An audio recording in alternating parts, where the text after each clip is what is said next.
আজকে হঠাৎ করে চলে আসলাম স্কুলে, আর স্কুলে এসে দেখতে পারছি আমাদের দাদু চলে এসছে 12 ভাজা নিয়ে। আর এই দাদুর 12 ভাজা না খেয়ে আর কি থাকতে পারি, তাই ভাবলাম যে দাদুর একটু 12 ভাজা খেয়েই নেই। দাদুকে বললাম, দাদু স্পেশালভাবে ভালো করে একটু আমাদের জন্য 12 ভাজা বানিয়ে দাও। আর দাদুর হাতের যা স্বাদ, এমনিতেই 12 ভাজা যে খাবে সে আবার দ্বিতীয় দিন চাবে। এই জন্য আমরা স্কুলে আসলে দাদুর 12 ভাজা অন্তত মিস করি না কেউ।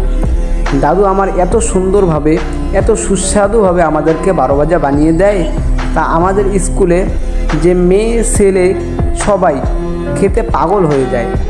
দাদুর এই 12 ভাজাটা আমাদের স্কুলের অনেক ছাত্রছাত্রী এখন মিস করে।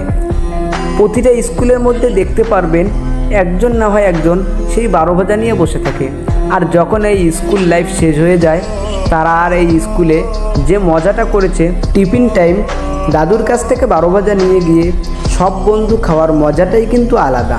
হয়তো এখন আর এই স্কুলে অনেকেই নেই, কিন্তু যারা যারা আছে তারা ঠিকই দাদুর 12 ভাজা খায়। যারা যারা দাদুর 12 ভাজা মিস করো তারা কিন্তু কমেন্ট করতে আবার মিস করো না।